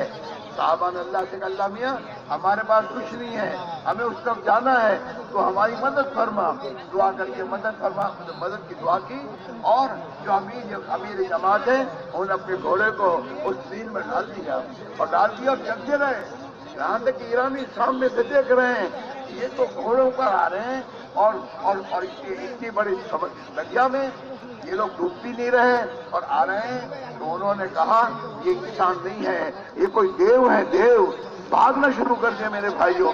अल्लाह ने जब इन्हें मदद की जरूरत पड़ी तो अल्लाह ने दरिया को मुसख्खर कर दिया। जब इन्हें जरूरत पड़ी तो अफ्रीका के जानवरों को अल्लाह ने इनके लिए मुसख्खर कर दिया। जब इन्हें जरूरत पड़ी, उस जमाने में टेलीविजन नहीं था, उस जमाने में तमाम तरक्कियात नहीं थी, लेकिन हज़रत उमर फारूक मदीना मुनव्वरा में मिंबर रसूल पर बैठकर अपनी जमात को, मेरे दोस्तों जो वहां से कई सौ मील दूर है, यहाँ से कह रहे हैं, या सारी अल जबल, या सारी अल जबल। अल्लाह ने वो आवाज वहां पहुंचाई और वहां पहुंचकर उनकी रहबरी फरमाई। तो अल्लाह ताला शानू ने जब मुसलमान अपनी जिंदगी के मकसद पर था तो अल्लाह ने कायनात के पूरे निजाम को इनके लिए मुसख्खर किया था। তো বলতেছেন যে ভাই সাহাবা একরাম রাদিয়াল্লাহু আনহুম আজমাইন সংখ্যায় অনেক বেশি ছিলেন না এবং ওনাদের এমন কোনো শক্তিও ছিল না। ওই সময় হুজুর সাল্লাল্লাহু আলাইহি ওয়াসাল্লাম যখন দুনিয়া থেকে তাশরীফ নিয়ে গেছেন, সাহাবা একরাম রাদিয়াল্লাহু আনহুম আজমাইনের সংখ্যা কেহ বলে 1,24,000 বা এরকম কমবেশ। এটা তো অনেক বেশি সংখ্যা না, অথচ ওই সময় পুরা দুনিয়ার মধ্যে কাফেরদের বিধর্মীদের রাজত্ব ছিল এবং বড় বড় শক্তি, রোম আর পারস্যের শক্তি ওই সময় মাথা ছাড়া দিয়েছিল। মুসলমান সংখ্যায় কম, মুসলমান অর্থ হিসাবে মুসলমানদের হাতে কিছু নাই, কিন্তু ঈমান ছিল, মুহাম্মদ সাল্লাল্লাহু আলাইহি ওয়াসাল্লামের জিন্দেগি ছিল, দিন ছিল মুসলমানদের জিন্দেগিতে। সাহাবায়ে কেরাম রাদিয়াল্লাহু আনহুম আজমাইন দিন নিয়ে খাড়া হয়েছেন, মুহাম্মদ সাল্লাল্লাহু আলাইহি ওয়াসাল্লামের নুমাইন্দিগি নিয়ে খাড়া হয়েছেন, জিম্মাদারি বুঝছেন, জিম্মাদারি পুরা করছেন। বলতেছেন যে এত অল্প সংখ্যক সাহাবা হওয়া সত্ত্বেও যখন জিম্মাদারির উপরে জমছেন এবং জিম্মাদারি নিয়ে খাড়া হয়েছেন, জিম্মাদারি শতভাগ পুরা করছেন। আল্লাহ জাল্লা শানুহু ওনাদেরকে ইজ্জত দিছেন, ওনাদেরকে সফলতা দিছেন এবং ওনাদেরকে জয় করছেন। দুনিয়ার বড় বড় শক্তি তারা পরাজিত হয়েছে, তারা একবারে নিস্তেনাবুদ হয়ে গেছে, তারা একবারে ধূলিসাৎ হয়ে গেছে, তাদের কোনো অস্তিত্ব আর রয়ে নাই। মেরে মুহতারাম, সংখ্যা অল্প ছিল কিন্তু জিন্দেগির মাকসাদের উপরে ছিল, জিন্দেগির মাকসাদ নিয়ে খাড়া হয়েছেন। তো আল্লাহ জাল্লা শানুহুর গায়েবী মদদ, গায়েবী সাহায্য ওনাদের সাথে, কদমে কদমে ওনাদের সাহায্য করছেন। যখন যে সাহায্যের জরুরত হয়েছে আল্লাহ সাহায্য করছেন। মুসলমান সাগর পার হবে, সাগর পার হওয়ার সাহাবায়ে কেরাম সাগর পার হবেন, সাগর পার হওয়ার কোনো ব্যবস্থা নাই। সাহাবায়ে কেরাম রাদিয়াল্লাহু আনহুম আজমাইন ঘোড়া নিয়ে সাগরে রওনা করছেন। জিম্মাদার ছিলেন, দোয়া করছেন, আয় আল্লাহ আমাদের সাহায্যের দরকার, আমাদের সাগর পার হওয়ার দরকার, অপর পারে কাফেরদের সাথে আমাদের যুদ্ধ করা দরকার, আমাদের সাগর পার হওয়ার কোনো ব্যবস্থা নাই, আপনি আমাদের সাহায্য করেন। এই কথা বলে সাগরে ঝাঁপ দিছেন। ঝাঁপ দেওয়ার সাথে সাথে ঘোড়া নিয়ে স্বাভাবিকভাবে রাস্তার মতো চলে সাগর পার হইতেছেন। ওই পারে কাফের দেখতেছে, তারা আশ্চর্যিত হইতেছে এবং তারা বলতেছে দেও আসতেছে, দেও আসতেছে, এদের সাথে যুদ্ধ করা সম্ভব হবে না। বলতেছেন যে এইদিকে আফ্রিকার জঙ্গলে হিংস্র জানোয়ার, বলতেছেন যে সাহাবাদের সাহায্য করছেন। এরকম যত জায়গায় সাহাবাদের কঠিন কঠিন সময়ে সাহায্যের দরকার হয়েছে, ওইভাবে আল্লাহ কুদরতের দ্বারা সাহায্য করছেন। কেন করছেন? সংখ্যা হিসাবে না, শক্তি হিসাবে না, সম্পদ হিসাবে না। সাহাবায়ে কেরাম রাদিয়াল্লাহু আনহুম আজমাইনের জিন্দেগীর মধ্যে দ্বীন ছিল, আল্লাহর বান্দা হিসাবে বন্দেগী ছিল, মুহাম্মদ সাল্লাল্লাহু আলাইহি ওয়াসাল্লামের উম্মত হিসাবে নুমায়েন্দিগি জিন্দেগীর মাকসাদ পুরা ছিল।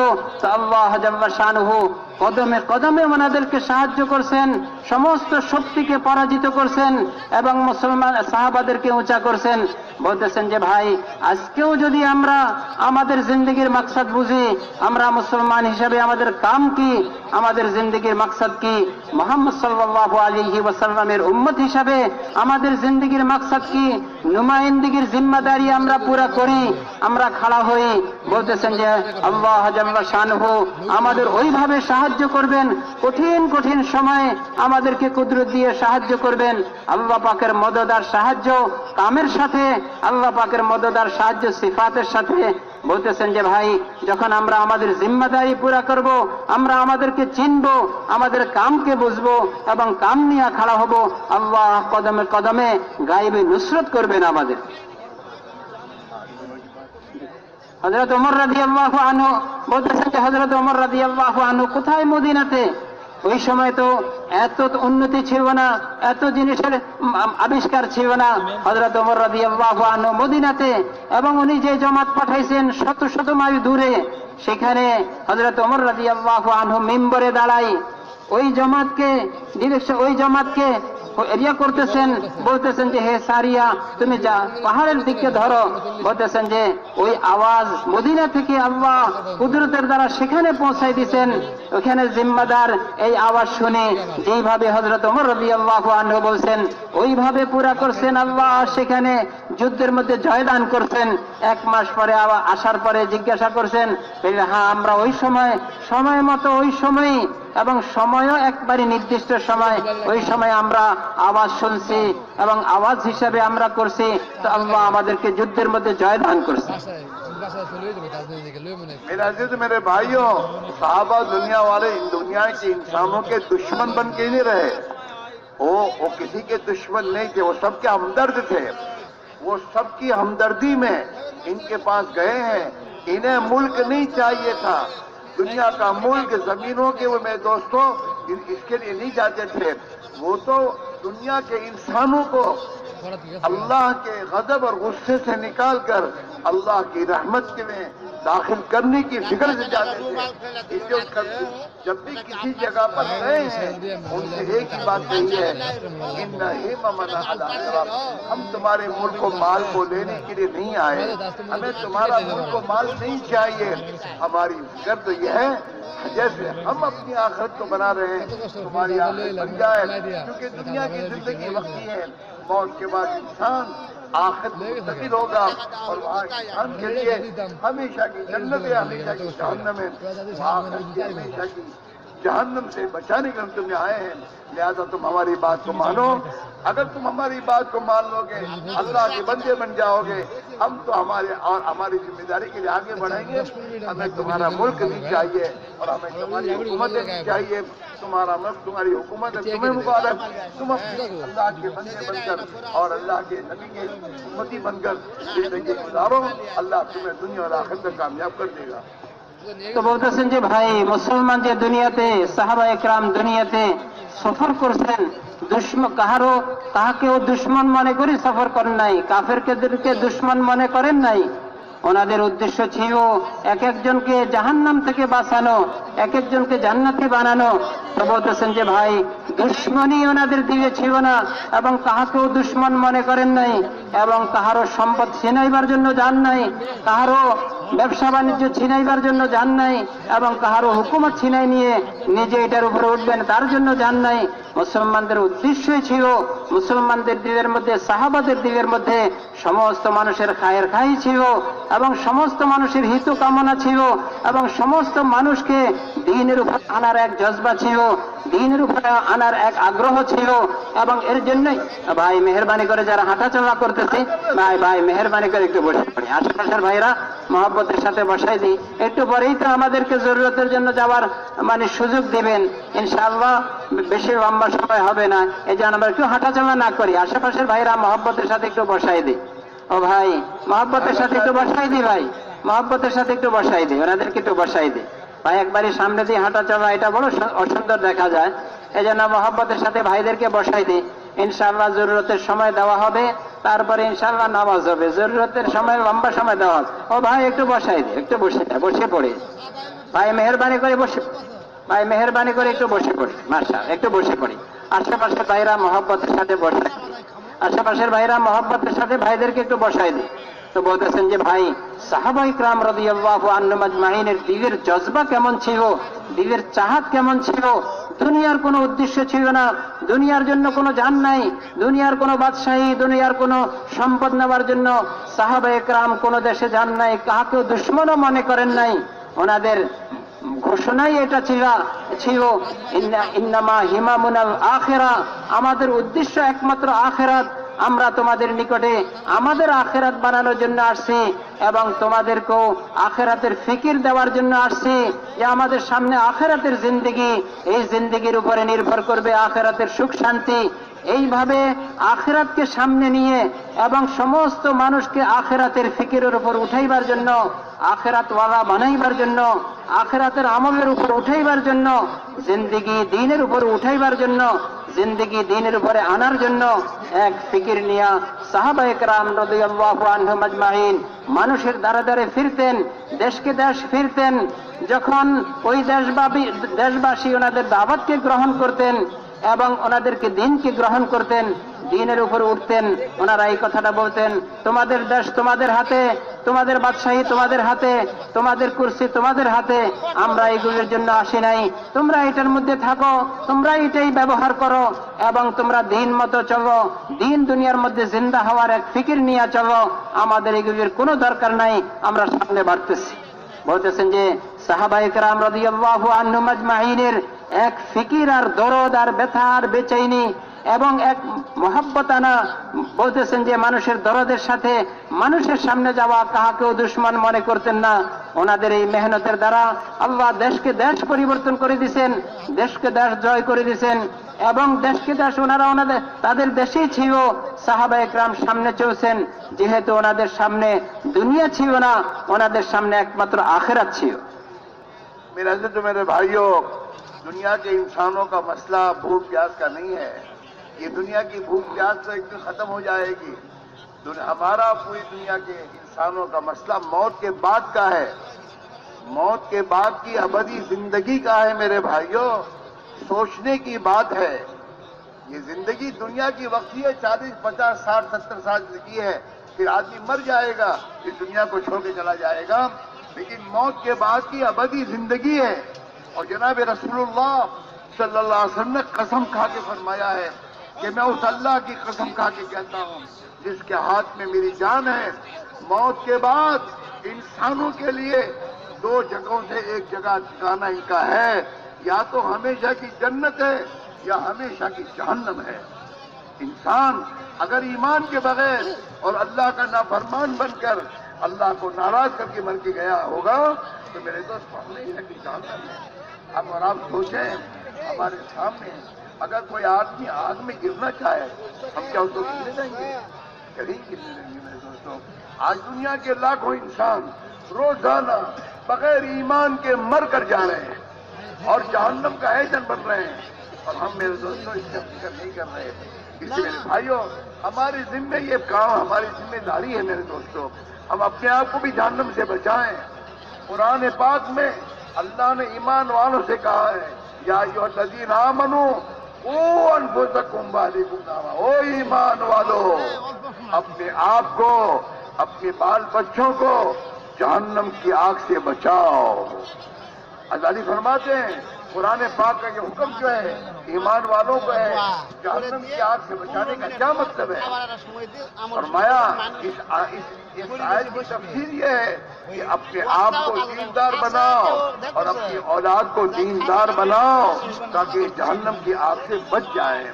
और हमारे जितने तो पूरी दुनिया के तमाम इंसान हैं, इन्हें जहन्नम से बचाओ। इसलिए मेरे भाई मेरे अजीजों, ये एक मेहनत है, ये बातें सुनने का नाम तबलीग नहीं है। अब आपको जमा किया जाता क्यों? ताकि जमा होकर 2 या 3 दिन मुस्तकिल फारिग होकर यकसुई के साथ सोचें हमारी जिंदगी का मकसद क्या था, हम क्या कर रहे हैं, हमारे नबी ने हमें क्या जिम्मेदारी दी थी, उस जिम्मेदारी को पूरा करने के लिए हमें तैयार करना है और उम्मत को इस जिम्मेदारी पर खड़ा करना है ताकि ये उम्मत जब इस जिम्मेदारी को पूरा करना शुरू करेगी, अल्लाह इसकी जिल्लत को इज्जत से बदलेगा, खौफ अमन से बदलेगा और ये उम्मत दुनिया की कौमों के लिए हिदायत का जरिया बन जाएगी। मेरे भाइयों, इसको जिंदगी में लाने के लिए ये इज्तिमा है।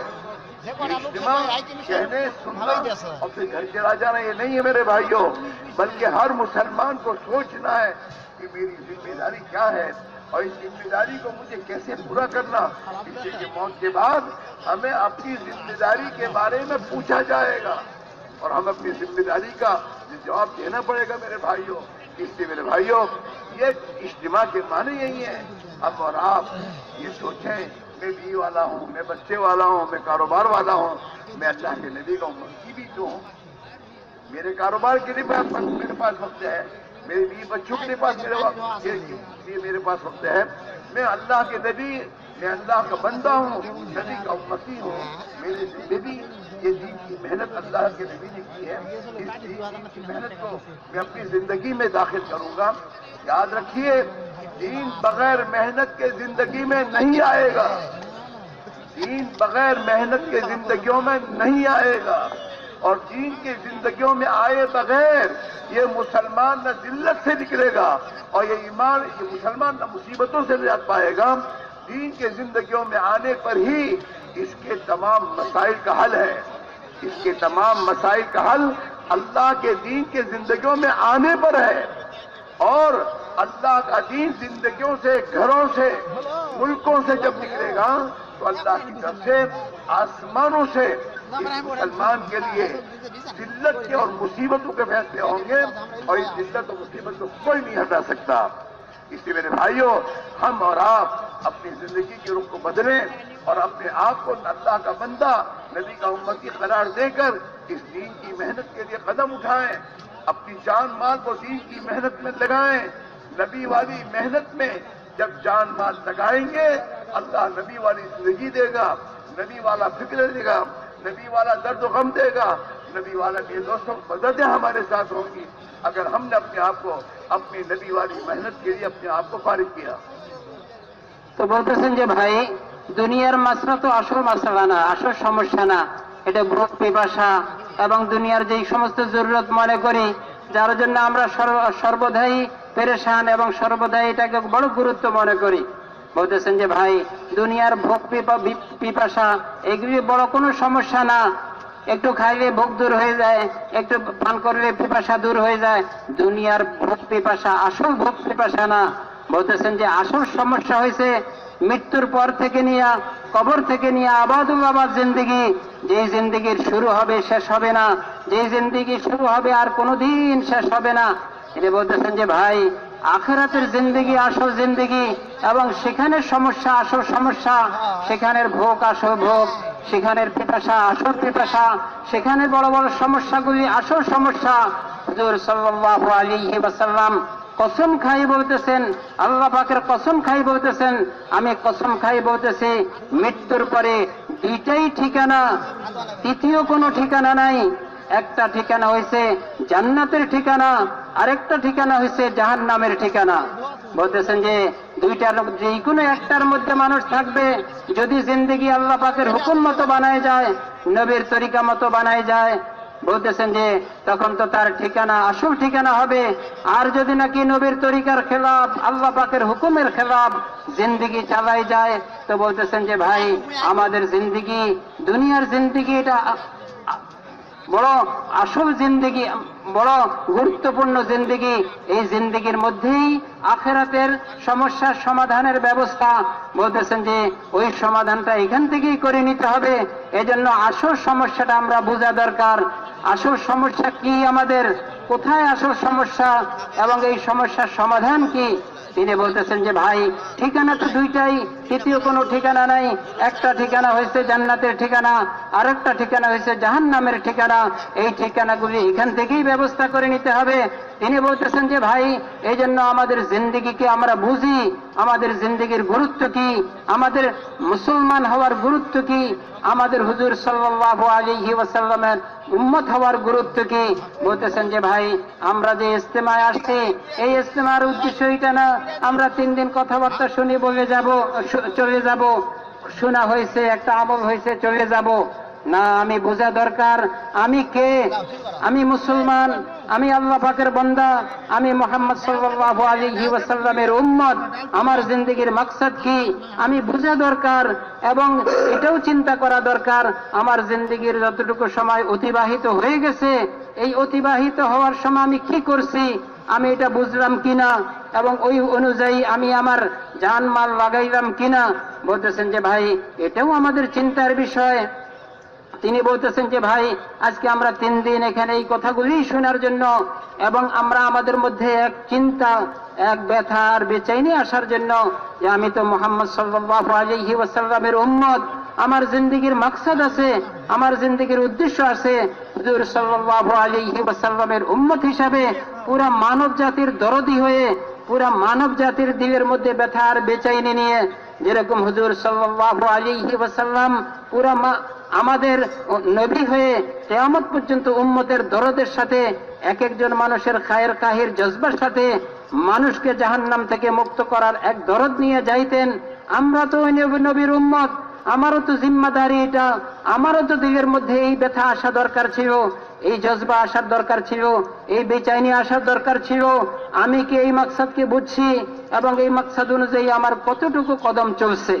তিনি বলতেছেন যে ভাই এই কথাটা বোঝা দরকার, এই কথা আমাদের মধ্যে অনুভূতি আসা দরকার, এই কথার এক ফিকির নেওয়া দরকার, জিম্মাদারি বোঝা দরকার, জিম্মাদারি পুরা করার জন্য তৈয়ার হওয়া দরকার। কিয়ামতের দিন আমাদের সবাইকে জিজ্ঞাসা করবেন যে আমি তোমাদেরকে মুসলমান বানাইছি, তোমাদেরকে মুহাম্মদ সাল্লাল্লাহু আলাইহি ওয়াসাল্লামের উম্মত বানাই, উম্মত হিসাবে এক বড় জিম্মাদারি দিছি, এই জিম্মাদারি তুমি কতটুকু পুরা করছো, এই জিম্মাদারির উপরে তোমার কতটুকু কদম চলছে, জানমাল কতটুকু লাগাইছো। বলতেছেন যে আমাদেরকে জিজ্ঞাসা করবে, ওই জিজ্ঞাসার তৈরি দুনিয়া থেকেই করে নিতে হবে। তিনি বলতেছেন যে ভাই আজকে আমাদের সামনে যদি একজন মানুষ আগুনে পড়ে, আমরা কেহই এমন পাষাণদীর হই নাই এই আগুনে পড়া ব্যক্তিকে এইভাবে রাখে দিব, বলছে আগুনে যুবক আমার কি হয়েছে। বলতেছেন যে এমন পাষাণদীর কোনো ব্যক্তি নাই, সে চেষ্টা করবে এই ব্যক্তিকে আগুন থেকে বাঁচাইবার জন্য। আজকে আমাদের সামনে নামাজ না পড়ি, আজকে আমাদের সামনে আল্লাহ পাকের হুকুমকে নষ্ট করি, শত শত না লক্ষ লক্ষ না কোটি কোটি মানুষ জাহান্নামের দিকে দৌড়াইতেছে, এর জন্য কে দরদি হবে, এর জন্য কে কদম উঠাবে, এর জন্য কে মেহনত করবে। তিনি বলতেছেন যে এর জন্য তো আমাদেরই জিম্মাদারি, আমাদেরই দায়িত্ব এই জাহান্নামের দিকে দৌড়ানোওয়ালা মানুষদেরকে দরদের সাথে, তাদের খায়ের খাহির সাথে তাদেরকে খুশামদ করে করে তাদেরকে জান্নাতের রাস্তায় আনা, মুহাম্মদ সাল্লাল্লাহু আলাইহি ওয়াসাল্লামের উম্মত বানানো এবং উম্মতের জিম্মাদারি বোঝানো। তিনি বলতেছেন যে ভাই এই জন্য আমাদের জিম্মাদারি আমরা বুঝি, এর উপরে উঠা দরকার। 1 নম্বর কাম হয়েছে আমরা আমাদেরকে দিন মতো চলা, এজন্য দিন শিখতে হবে। তিনি বলতেছেন যে ভাই আজকে আমি এই কথাটা বুঝি, আমি সন্তানের আব্বা, আমি ঘরওয়ালা, আমি ব্যবসাওয়ালা, আমি সন্তানের আব্বা, আমি একটা মানে পদের মালিক, সাথে সাথে এই কথাটাও আমি বোঝা দরকার আমি মুহাম্মদ সাল্লাল্লাহু আলাইহি ওয়াসাল্লামের উম্মত। আমার জিম্মায় বহুত বড় কাম, আমার জিম্মায় বহুত বড় দায়িত্ব, আমার জিম্মায় পুরা মানব জাতি হেদায়েতের রাস্তায় আসে, জাহান্নাম থেকে মুক্তি পায়। এর জন্য দরদের সাথে মেহনত করা, জান আর মাল লাগানো, এটা আমার জিন্দেগির কাম।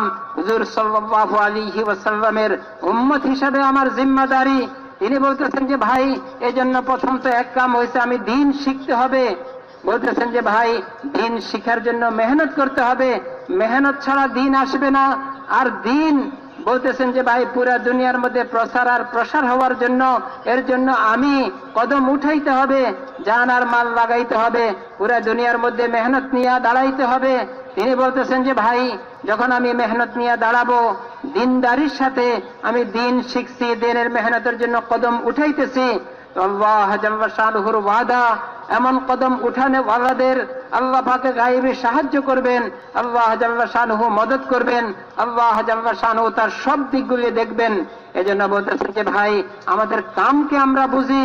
আমরা 3 দিন এখানে আসা শুধু আসাই না, আমাদের জিন্দেগির কাম বোঝার জন্য, মেহনত বোঝার জন্য, মেহনতের নিয়ত করার জন্য, এবং জিন্দেগির মাকসাদ বুঝে পুরা দুনিয়ার মানব জাতিকে দ্বীনের উপর উঠাইবার মেহনতকে শিখার জন্য, মেহনতে যাওয়ার জন্যই আমরা এখানে আসছি। এজন্য বলতেছে যে ভাই, জিম্মাদারিও বুঝবো এবং জিম্মাদারি পুরা করার জন্য দিল থেকে তৈয়ার হব, এবং এখান থেকে আমরা সফরের জন্য নিয়ত করব। एक बात हमेशा याद रखें, आदमी अल्लाह की तौफीक के बगैर कुछ नहीं कर सकता। अल्लाह तौफीक दे तो ही कर सकता है कोई भी काम, लेकिन अल्लाह की तौफीक हासिल करने के लिए अल्लाह के यहाँ कुछ शराइत हैं। किताबों में आता है, आदमी अल्लाह के साथ सच्चाई का मामला करता है, अल्लाह उसे सच्चा कर दिखाते हैं। एक बात हमेशा याद रखो, जब तक हमारे दिल का फैसला हम नहीं बदलेंगे और अल्लाह के साथ सच्चा मामला नहीं करेंगे, वहां तक हमारे लिए कोई काम आसान नहीं होगा। आसान तो अल्लाह करेगा, और जब अल्लाह तौफीक का दरवाजा खोलेगा, हर काम आसान हो जाएगा। आज हम और आप दीन की मजलिसों में, इज्तिमात में आते जरूर हैं, बयानात भी सुनते हैं, लेकिन बयानात सुनने के बाद फिर हम अपने दिल के हाल को बदलते नहीं हैं। दिल वही है कि घर जाना है, कारोबार में जाना है। दिल का फैसला ये है, दिल का फैसला ये नहीं है कि मुझे अल्लाह के नबी का उम्मती होने के एतबार से मुझे अल्लाह के दीन के लिए कुर्बानी देनी है और अल्लाह के दीन के लिए मुझे आगे बढ़ाना है। जब ये चीज का फैसला दिल में अल्लाह देखेगा कि मेरे बंदे के दिल में मेरे बंदे ने यह तय किया है कि उसे मेरे दीन के लिए कुर्बानी देनी है, तो फिर अल्लाह ताला शान हो हमारे लिए तौफीक का दरवाजा खोलेगा और हमारे लिए अल्लाह की राह में निकलना आसान हो जाएगा। इसी मेरे भाइयों, असल मसला अल्लाह से करना है।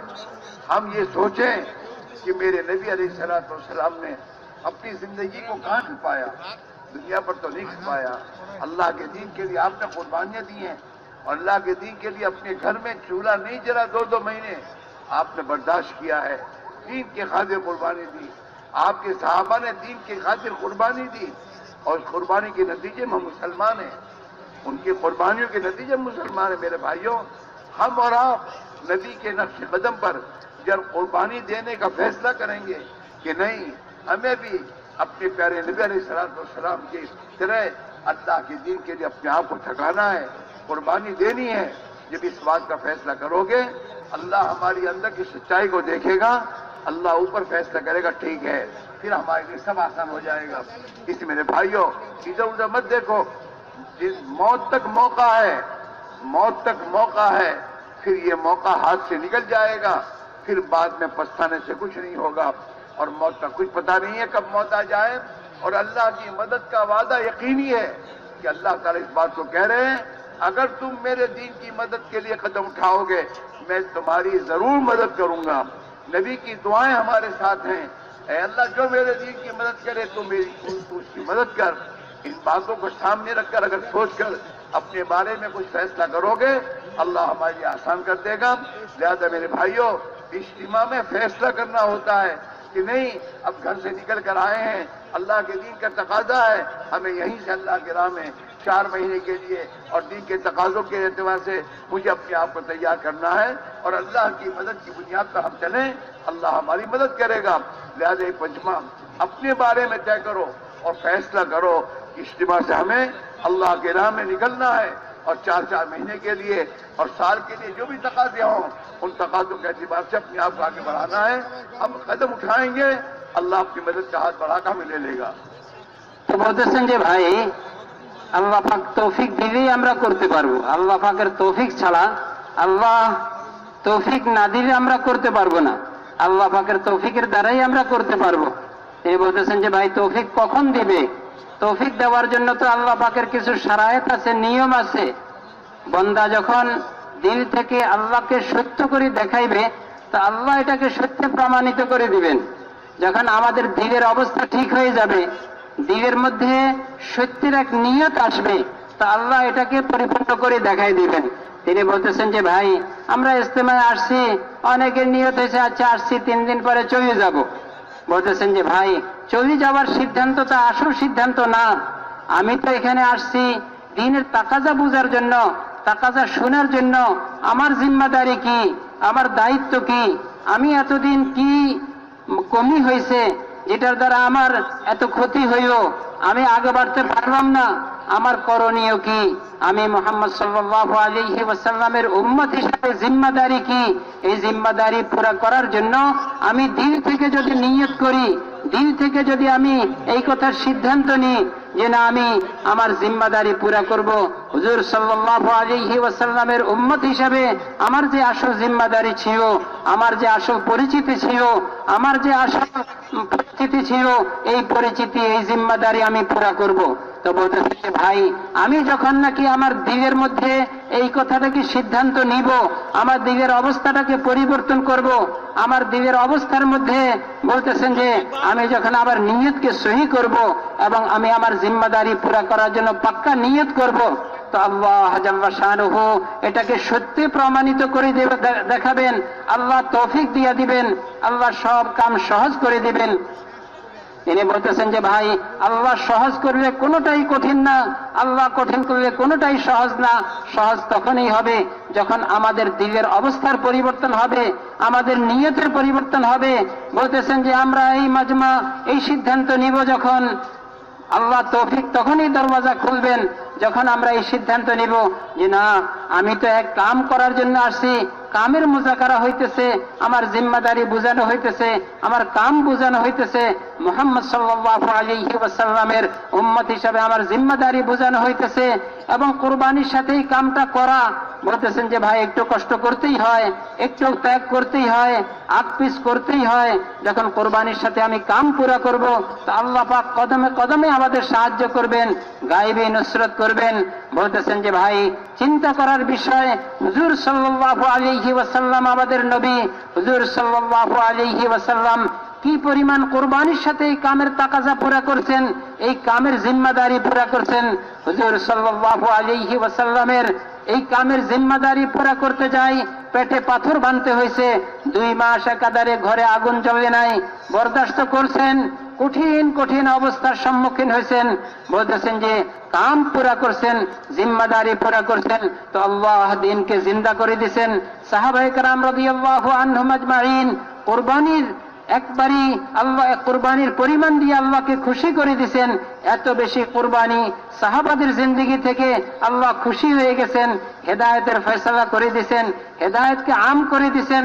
বলতেছেন যে ভাই এখন মাসলা আমাদের সামনে, এখন অবস্থা আমাদের সামনে, আমরা যদি আমাদের ফয়সালাকে ঠিক করি, আমাদের দিলের অবস্থাকে ঠিক করি যে আমাদের জিম্মাদারি কি, আমাদের কাম কি এবং আমাদের করণীয় কি, আমরা কি জিম্মাদারি শুনতেছি, কি জিম্মাদারি পুরা করার জন্য আমাদেরকে তরগিব দেওয়া হয়েছে এবং আমরা আমাদের জিম্মাদারি বুঝি, যদি এখান থেকে কদম উঠাই 4 মাসের জন্য দেশ বিদেশের জন্য এবং পুরা দুনিয়ার তাকাজা পুরা করার জন্য, আমাদের দেশে গ্রাম থেকে গ্রামে জামাত পুরা করার জন্য। বলতেছেন যে ভাই আমরা যখন নাকি আমাদের সিদ্ধান্তটাকে পরিবর্তন করব, বাড়ির যাওয়ার নিয়তে আসছিলাম, ভেবে না তাকাজা সামনে আসছে, একটু কোরবানি হবে, কোরবানির সাথে আমি তাকাজা পুরা করব, তো আল্লাহ জাল্লা শানুহুর ওয়াদা, আল্লাহ জাল্লা শানুহু ওই ব্যক্তির সাহায্য করবেনই যে আল্লাহ দ্বীনের সাহায্য করবে। আল্লাহ পাকের দ্বীনের যে সাহায্য করবে আল্লাহ নিশ্চয়ই তার সাহায্য করবেন। এবং হুজুর সাল্লাল্লাহু আলাইহি ওয়াসাল্লামের দোয়াও আছে। হুজুর সাল্লাল্লাহু আলাইহি ওয়াসাল্লাম দোয়া করতেন, আয় আল্লাহ ওই ব্যক্তিকে আপনি সাহায্য করেন যেই ব্যক্তি আপনার দ্বীনের সাহায্য করেন।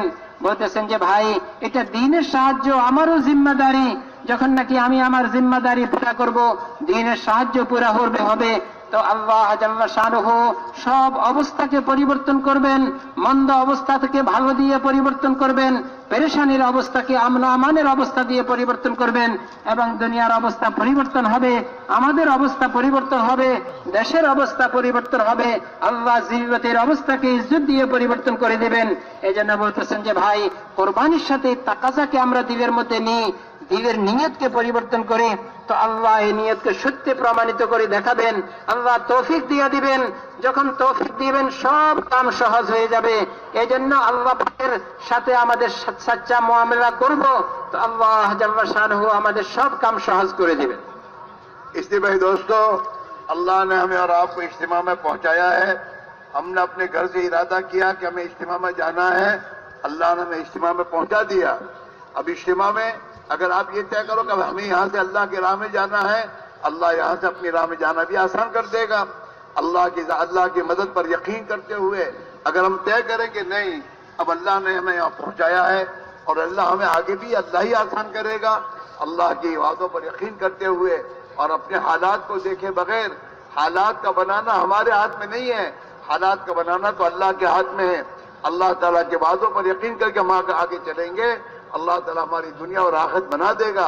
लिहाजा मेरे भाइयों, अल्लाह की जात, अल्लाह के वादों पर यकीन करके, नबी अलैहिस्सलाम की दुआओं पर यकीन करके, मेरे दोस्तों इधर उधर देखे बगैर अल्लाह पर निगाह करते हो अपने आप को पेश करो कि इंशाअल्लाह हम इज्तिमा से अपनी जात से तैयार हैं। साल के लिए, बैरून के लिए, अंदरून के लिए जो भी तकाजे आए उन तकाजों के एतबार से अपने आप को तैयार करें। अल्लाह ताला इंशाअल्लाह हमारी मदद, हमारी जिम्मेदारी उठाने के एतबार से करेगा। आदमी जितनी जिम्मेदारी उठाता है अल्लाह उसकी इतनी ही मदद करता है। लिहाजा मजमा बैठा रहे, जब तक तशकील पूरी ना हो वहां तक बैठो, अल्लाह से दुआ मांगो, अपने लिए भी अल्लाह से आसान की दुआ मांगो, उम्मत के लिए दुआ मांगो, और मेरे दोस्तों अपने आप को तैयार करो और अपने आप को पेश करो। अब खड़े होकर बोलना शुरू करो। इस इज्तिमा से 4 महीने के लिए, साल के लिए जो भी तकाजा है